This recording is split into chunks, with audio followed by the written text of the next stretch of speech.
J'ai eu un petit souci avec la mise en ligne, donc du coup je recommence à faire ça. De toute façon je vérifie parce que les ressorts ça me plaisait pas. Je suis de chez c'est qui Watts, donc du coup j'ai changé. Là c'est top perf. La différence, voilà, assez flagrante. Donc, ça c'est Watts, ça c'est top perf. Il y a un anneau en moins sur cela, mais je sais pas si vous allez bien voir.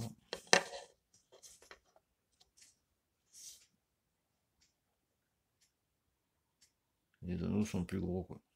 Donc je vais repartir sur ça, ça sera beaucoup mieux. Je vais les garder comme ça.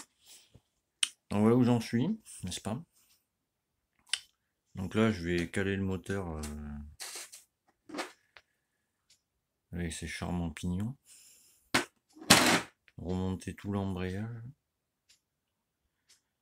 Et voir le volant moteur, que je l'ai arrangé un peu pour le passer là-dessus. Donc je vais vous poser à côté de moi.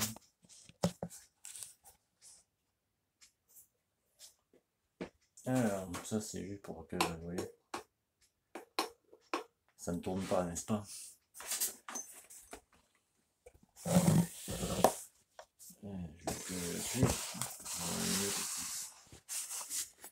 Alors pour caler ça c'est pas dur en fait. Enfin, c'est pas dur. Il suffirait de regarder quoi. Je vais y arriver. Ici, je sais pas si vous avez vu. Aussi, voilà. Là il y a deux points là. Et sur celui-là, je le vois pas, voilà, il y a un point. Donc celui-là doit se caler entre les deux là. Donc je vous montre. Alors je le cale et après je vous montre ce que ça donne.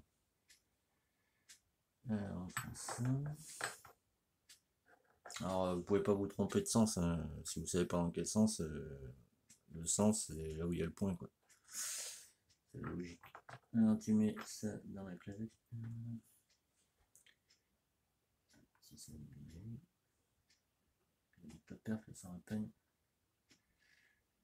Un peu plus épaisse que la normale. Voilà, ouais, je vais l'enfoncer le coup. Alors les deux petits points sont là.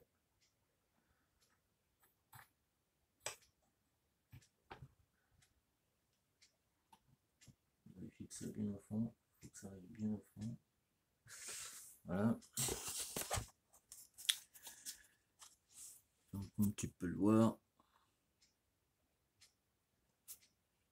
les deux petits points sont calés avec celui-là. Donc là ça fleur, c'est bon. Donc on continue. Après il me faut. Est-ce que je mets d'abord un embrayage, la cloche, tout ça. On va faire ça en premier. Non, pas en premier, je dis des bêtises. Alors c'est pareil. Il y a une sorte de creux, vous voyez. Là il n'y en a pas. Celui qui en a pas, il va, pardon, il va contre. Alors, pareil, hop, je mets peut-être le en haut.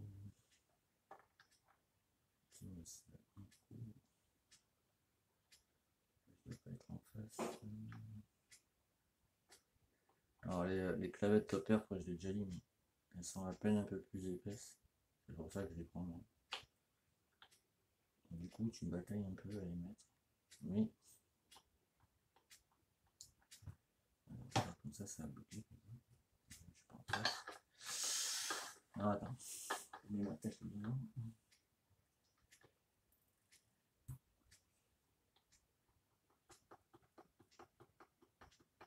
Je peux faire jouer un peu. Mais... Attends, je fais une pause parce que j'ai l'autre qui dit. Ah, c'est bon. Ouais. C'est pas en face. J'ai vu qu'elles sont à peine un peu plus épaisses. Ah, c'est bon, ça y va. Alors après, tu prends ton charmant petit bout. Voilà. dessus. Là, il ne veut pas, donc je vais voir ça. Il y a tout qui a essayé de me faire chier aujourd'hui. On va mettre un coup de petit lubrifiant, ça va être bien.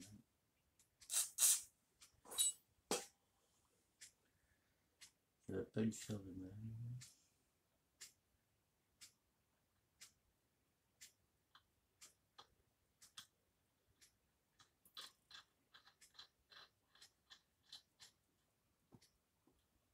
Alors c'est le 17, voilà.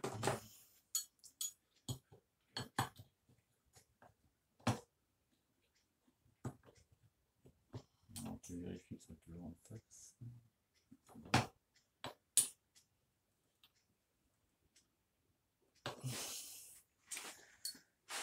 Alors n'aie pas peur, hein, ça ne risque rien. Vous savez, au final, on va se lâcher tout ça.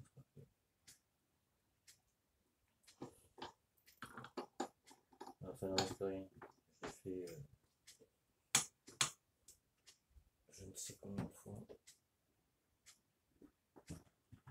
Voilà. Ça bougera pas. Alors après on a combien? 6 minutes. Tu vois ici une rondelle fine et une rondelle hop dentelée bombée, tu vois. J'essaie de te montrer comme ça, tu vois. Tu vas voir. Tu vois les bombées, tu vois. Donc là, celle qui est dentelée bombée au fond, la fine. Hop, par-dessus. Tu prends ton plateau receveur. Tu l'enquilles dessus. Tu l'entres là. C'est bon, ça tourne, c'est nickel. Après, tu prends la grosse rondelle plate comme ça. Les dentelures, tu la mets dessus. Ça. Tu cherches l'écran. Voilà, c'est dessus. Après, ici, tu vois pas, t'es bien.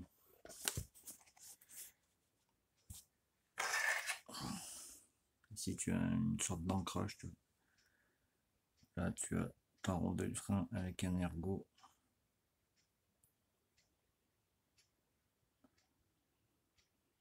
Là, voilà.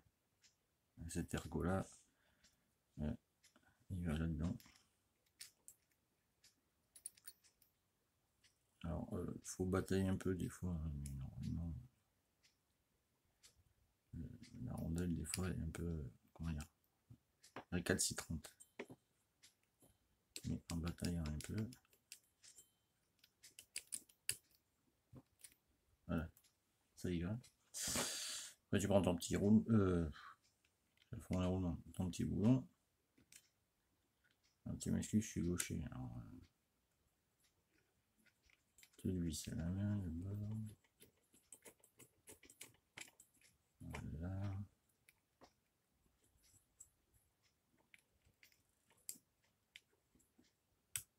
Hop, après. Alors je précise, c'est pour derby à la base, mais si tu arrives à te démerder, tu vas bloquer le bloc là-dedans, tu vois. Voilà, tu bloques genre. Du moment qu'il y a une dent en fait. Je pourrais faire pour que tu vois comme ça. Voilà, du moment qu'il y a une dent qui bloque, tu vois, ton truc ne bougera pas. Donc alors attends, je visse maintenant. Alors, le mieux c'est d'avoir la bonne clé forcément.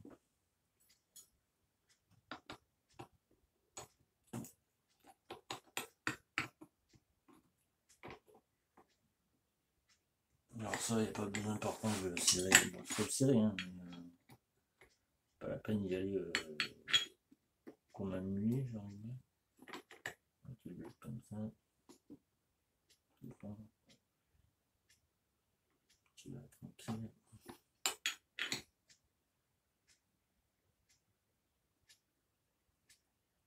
Voilà. Alors pourquoi tu vas tranquille, c'est simple. Je vais faire une pause après. Là, cette rondelle, il faut la replier contre le bord du boulon, parce qu'en fait, c'est une rondelle frein, pardon, elle va freiner le boulon pour pas que quand ton plateau tourne, mais il se dévisse. Alors, je fais une pause, je vous montre ça. Voilà, tu vois, tu prends une pince multiprise comme ça, tu vois, tu chopes le boule en haut, clac, et tu le rabats sur le boulon. C'est pas plus dur que ça, tu vois. Et si tu as un petit doute de savoir tu sais, s'il est bien calé dessus, etc., tu prends ceci. Je m'en sers de chasse, c'est très bien. J'en ai un autre. Hein. Tu rabats la rondelle sur le boulon. Là, par coup sec, gentil. Pas gentil. Toujours des coups secs. Pas comme une tordue dessus à fond.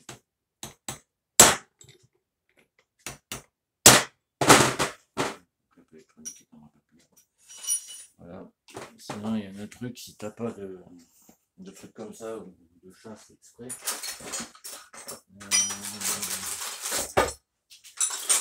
Alors, je retrouve. Hop, il est là.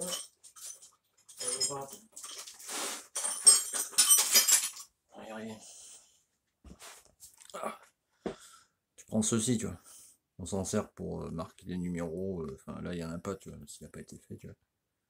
Mais ça va très bien, tu vois. Donc, tu te le cales là, tu vois. En plus, c'est une surface plate. Ouais. Ça ne risque rien, tu vois. Alors après, on va faire ça vite fait, je ne sais pas combien de minutes là. 12. Alors, je vais t'expliquer, je vais le monter directement. Alors, le disque en trempé, forcément. Donc, ça là, ça compte comme un disque lisse. Donc, tu chopes ta garniture, t'as vu. Dessus, tu as des écritures. Alors, les écritures, c'est toujours face à toi. Donc, face à toi, tu mets ça là. Hop. Et sur la M6, tu vois, tu as une goutte d'eau là. Là, il y a un côté un peu lisse, tu vois. Et là, il y a un côté un peu saillant, tu vois. Le côté saillant vers toi et la goutte d'eau en face du marquage qui est ici. Voilà, on va faire comme ça. Voilà. Voilà, tu vois, tu as le repère, le repère qui est là, tu vois. Donc tu mets la goutte d'eau, on va dire en face, c'est-à-dire là, à peu près. Hein. Tu peux pas la mettre pile poil en face, mais c'est pour te repérer sur ton premier disque en fait. Alors tu m'excuses, j'en chie un peu. Attends. C'est 3 plombs, on va pas mettre 3 plombs pour mettre un disque. Faut pas déconner quand même. Voilà, donc tu mets ton disque, tu vois, écriture vers toi toujours. Ça va bien rentrer. J'ai mis tout plein d'huile, c'est dégueulasse. Alors, la goutte d'eau en haut, la première, tu vois. La deuxième, il faut qu'elle soit à 120 degrés. Donc 120 degrés, on va dire, ça va pas par là. Faut pas que ton disque, ton embrayage, il fume en fait au premier roulage. Quoi. Et ça, c'est les données Minarelli. Je me suis pas levé un matin en me disant je vais mettre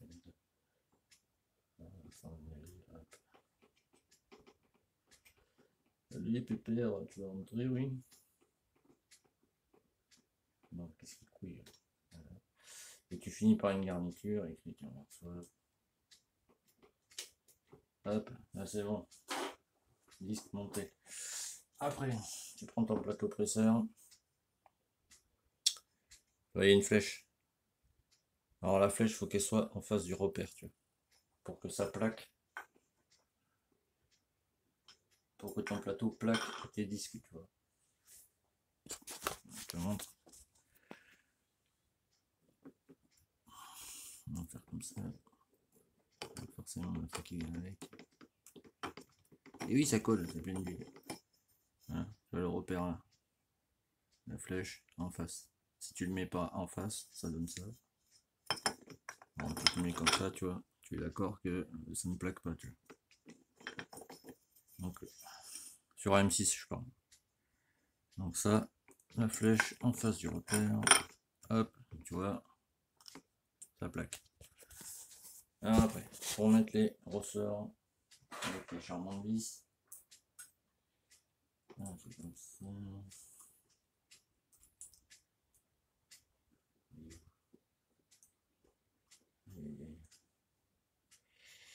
Je deviens fou, ça y est. Attends, je fais une pause, je vais garer le tournevis. Rien de plus. Alors j'ai pris mon télévis. On s'en fout qu'elle soit foirée, je vous montre après. Alors tu les mets en pression toutes et tu fais en croix, tu vois, à chaque fois. Pour que ton plateau descende à plat sur tes disques. Sinon ça va voler ton plateau, ça va te bouffer tes disques et bon après forcément ça ne marchera pas comme tu veux. Donc je vis ça, je reviens. Alors une fois que t'en es là, tu vois. Si comme moi tu as des vis foirées, c'est très simple. Tu vois, tu vises pas, hein, c'est normal, tu n'oublieras pas la vis après, je vais te montrer. Tu prends ta charmante pince, t'as vu. Ne t'inquiète pas, ça ne risque rien. Si tu suis ce que je te dis, ça ne risque rien. Donc tu la chopes comme ça, tu vas tranquillement bien sûr. Tu vas gentiment. C'est juste pour... parce que vu qu'elles sont foirées, si tu as peur même, tu peux même choper par la rondelle, tu vois.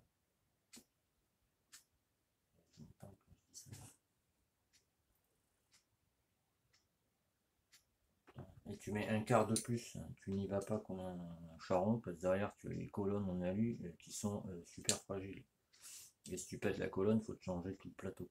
Donc je mets pause, je serre et je continue après. Voilà. Alors pour voir si ça vient de travailler, c'est simple. Tu vois, tu as ta canne d'embrayage ici. Ah, putain, tu vois comment je suis con.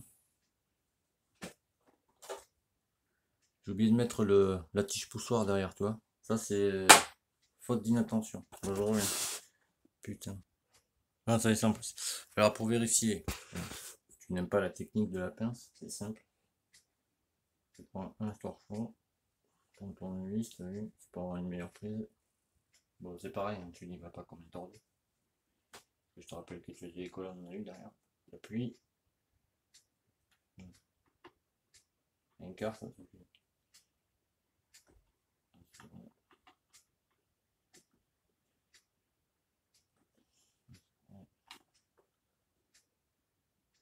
C'est bon. Et alors oui, pour voir si tu as bien travaillé du coup. Je vais essayer de zoomer pour que tu vois.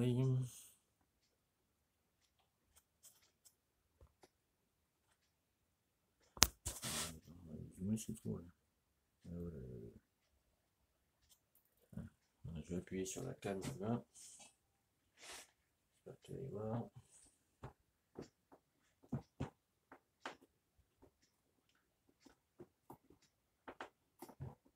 C'est bon, ça s'ouvre. Alors maintenant, je chope le reste. Alors comme tu peux le voir, c'est un joint top perf. Je l'ai huilé avant de le poser, c'est-à-dire hier, tu vois, je l'ai bien huilé recto verso, qui colle bien. Si tu as un petit doute, tu prends un peu de graisse, t'as vu, t'en mets au pion de calage ici, tu vois. Un là et un ici là. Et ton joint ne bouge pas.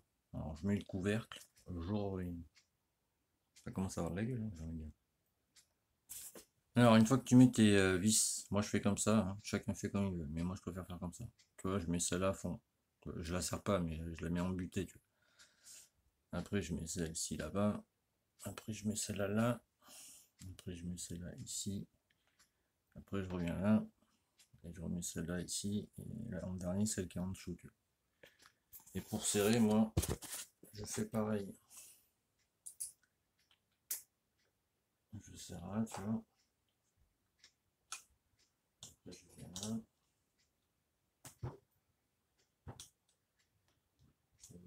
brancher.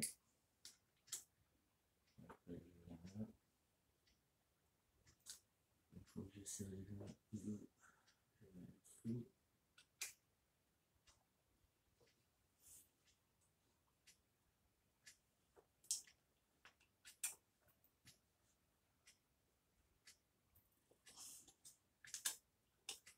Après, je fais tout le tour, je pars de celle-là et je mets tout à un quart.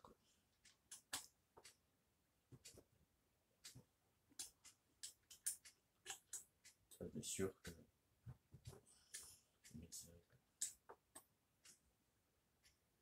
et que tu as tout fait surtout.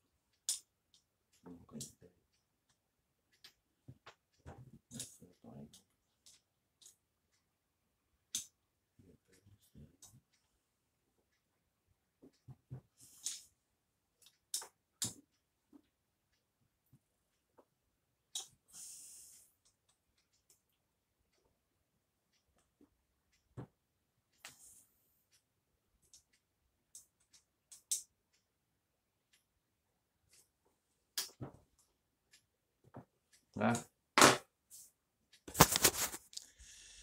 Et là c'est bon, n'est-ce pas? Alors, je vous montre l'autre côté maintenant. Voilà. Alors j'ai mis ça tout à l'heure. C'est ce que je vous disais. En fait ça c'est un allumage top perf. Il fait 100 watts au lieu des 85 d'origine. Donc du coup,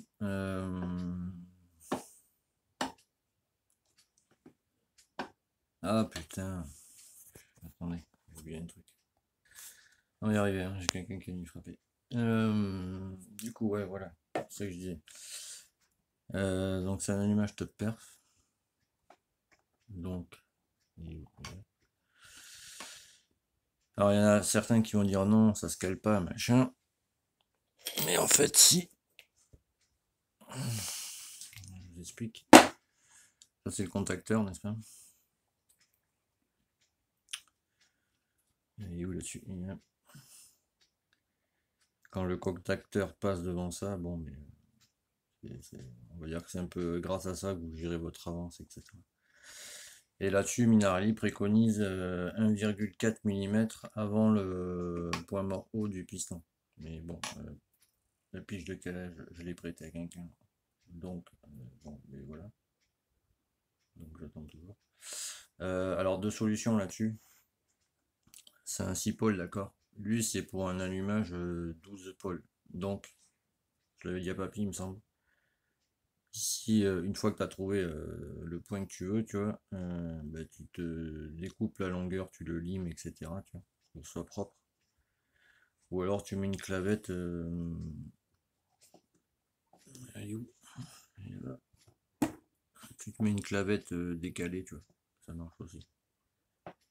Enfin voilà. Donc là j'essaye de mettre cette charmante pièce. Je reviens. Bon, j'ai réussi. Alors du coup je vous explique. Là-dessus il y a une clavette. Alors il y en a qui vont dire ouais que ça se cale pas, machin, etc. Ça, je leur parle pas.